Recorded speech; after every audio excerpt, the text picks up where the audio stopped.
We've got a sponge bar here that was already rebuilt by a friend of mine in the method that we were all originally taught to use, and I already have a video on it, and Vanna White over there is pointing to it with the tool. This was a failure not because she did something wrong, but because we had accidentally obtained the wrong sponge for the machine she was using. So you can see it got all torn up and ruined, and it really can't be utilized anymore. Its skin is missing, and it's got chips out of it. It's just not worth risking the machine for the price of a sponge bar. So Jack is going to show you a way he's developed of salvaging the sponge bar, including the clip. And he's first going to have to undo what she did with the tape. Right. Now, let me point out, I think there's a good color contrast between the orange end and the gold look of the metal. But if you'll notice, the metal is crimped onto the plastic, and the plastic has a beveled edge that does accept the bend of the metal. So we're going to get the tape off unceremoniously. Okay, here we are, tape gone. Take note that an orange end clip is not the most common color, but it sure makes it easy to video for you. And notice the standard way of doing it is cutting the foam shy of the plastic clip, when in fact the foam should go under this end of the plastic. Or that's how they were originally. Right. That's how they were made at the factory. Now this is a little teeny tiny flat screwdriver that I've already got some bend in the end of it from doing this kind of stuff. But you have to be able to get... Can we turn so that your hand isn't blocking us? I don't know if we can or not. We'll try it lefty. But what we've got to do is get under this edge without breaking the plastic. And I will tell you that this was machine pressed. So if you put very much stress on this little strip of metal... You just break it. It'll break it. Now, what I normally do is take a pair of side cutters. And because of my upholstery experience, I can get the cutters to grip the metal just a little, and let me do it, and then I'll show you. And twist. And you see what I've managed to do. He slid one blade of the cutters under the very end and twisted it up. Right. Here's what I'm doing. I'm using the tip of the cutters under the edge. Now you can see what I'm doing. I can't apply the pressure with my left hand. You squeeze just enough to be able to rotate. And let me get another set of fingers in here, to rotate the metal away from the plastic. And that's all you want, is just enough pressure with these cutters to move the metal, but you can see that Okay, and now clearly. you can see that there's space here. Right. So you've got to do that on both of these end pieces, and then you've got to work your way into this area, which is not easy. I'm going to go back to blocking the view because I really need to get in this angle and start from the tip that's already been cleared. Okay, I'm hovering over Jack, hanging from the ceiling now, so he can show you what he's doing. Notice I've applied an extra set of fingers here, and I'm trying to stabilize the back part of the metal and the end of the plastic so that when I make this twisting motion, that I'm not flexing this plastic or the end of the metal. But here's what I'm doing is a very tight squeeze and a flex. Very tight squeeze and a flex. And I'm actually working from my open end to the closed end. Now this requires quite a bit of grip because you don't want to close these cutters. They'll cut the metal. And you also have to be gentle at the same time. So yes. I will confess to you, friends, I have not mastered this. Jack does these in our house. Now you'll notice I have flexed this. Okay? Now I'm straightening that back out, but look what I've got. I opened one side, and then you can slip it into the existing side. See, don't make the mistake. Pick the side that works the best for you. If you're a righty, you want to go this way. If you're a lefty, you want to turn this around and use your best hand with the best dexterity and do the same thing. I'm not going to do it because we don't need to, but you start at that tip.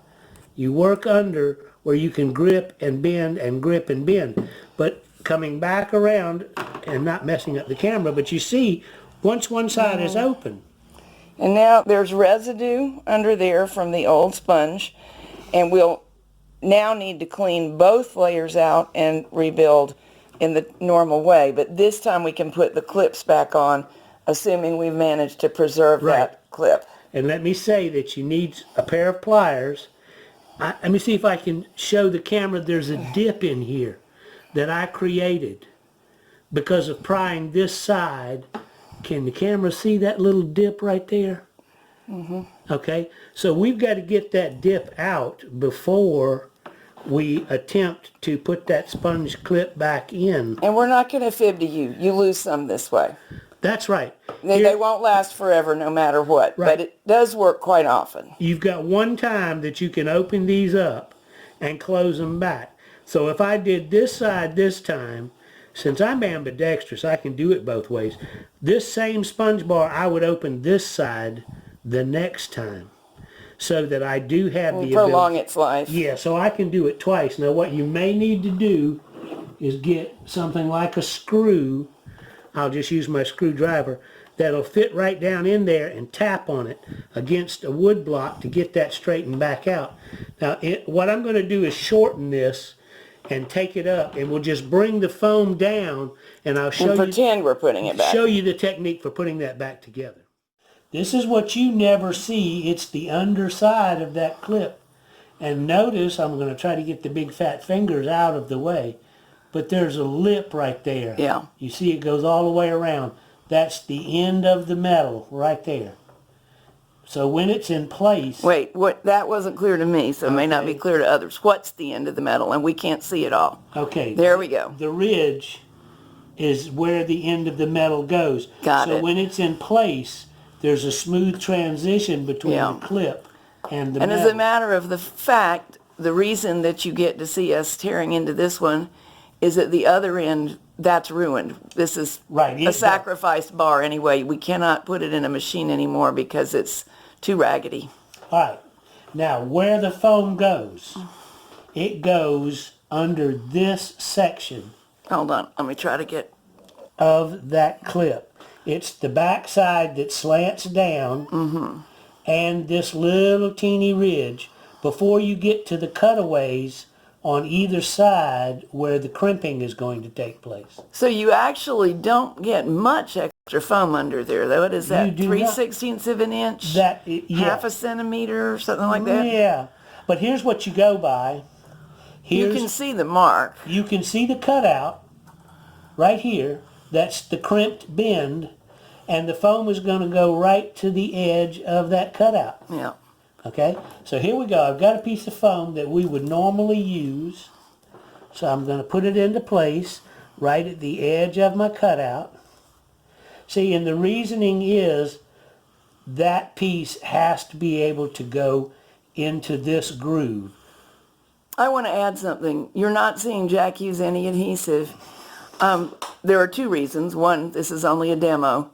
The other is I always buy the self-adhesive replacement sponge. In my opinion, it's worth the extra money, so that's all we have here. Right, yeah, it's stuck on there because I just pulled the backing It strip is off. possible to use separate glue and sponge, but I prefer this. It's only a tiny bit more money, so. Well, and they actually, you can get them to lay in there a lot nicer with its own adhesive. And the problem is don't stretch the foam. No, always avoid that. You want to lay it in nicely, and with its own adhesive, see, all you have to do is finger lock it, and you're done. But now here's what we're going to do. Remember, we've got to tuck this in to the end that we did not move. So I think he's telling us tuck the orange clip under the metal lip on the side that we didn't flex. Let me hold it up and see. No, we can't see it all. Go back down. I don't know if you can zoom in. I can if you hold still and move your right hand out of the way. Okay. It gets grainy at this size, but that's... See, this metal has to go over the edge of the clip.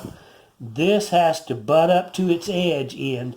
And what's happening is, see, this thumb is trying to compress the sponge underneath the clip. And I'll show you how I do that. I get a little pair of locking pliers. I adjust them just right. So here we are. He's got his locking pliers holding that orange clip where he wants it. And remember, here's what we're shooting for.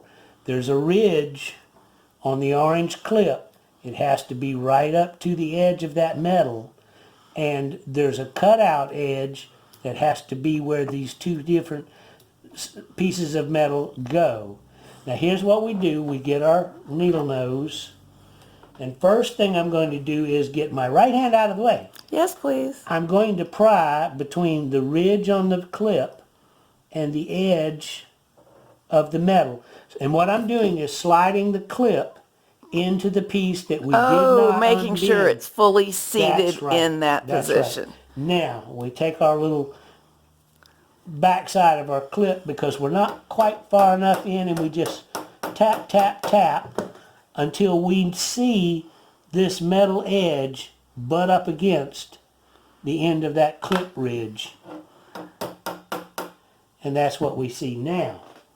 Here's where the grippy part comes in. You got to try to bend back. Okay, left hand.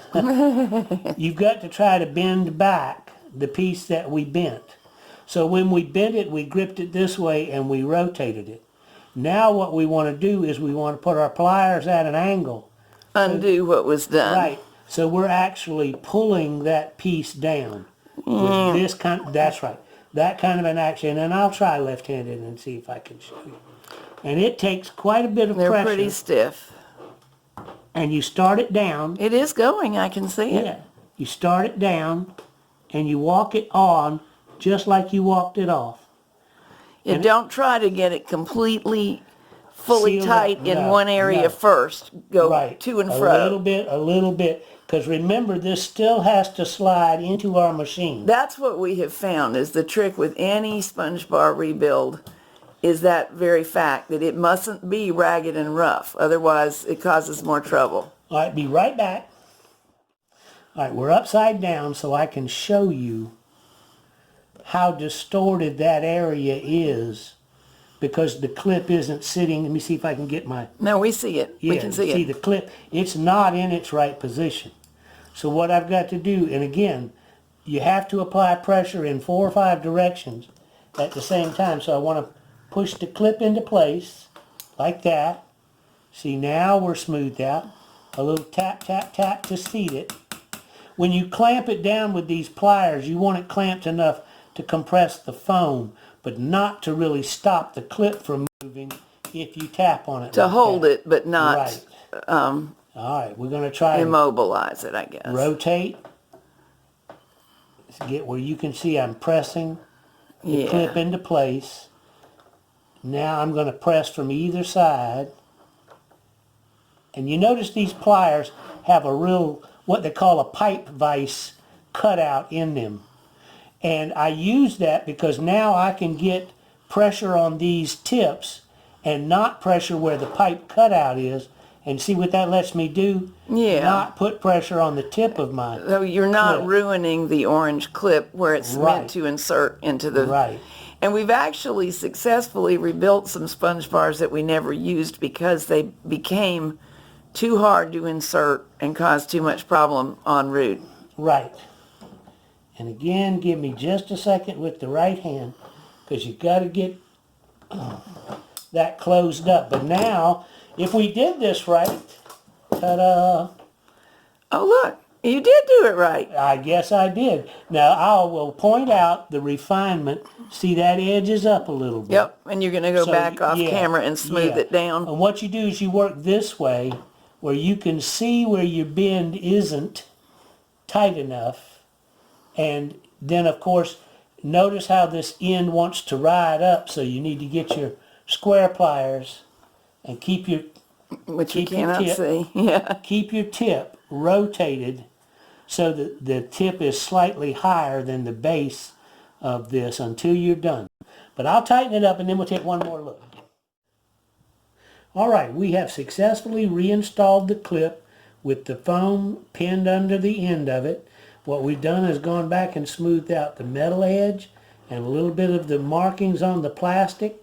And you'll notice there's a little loss of material right there compared to the factory original. So next time we'll open it here, we'll get our third rebuild out of this one.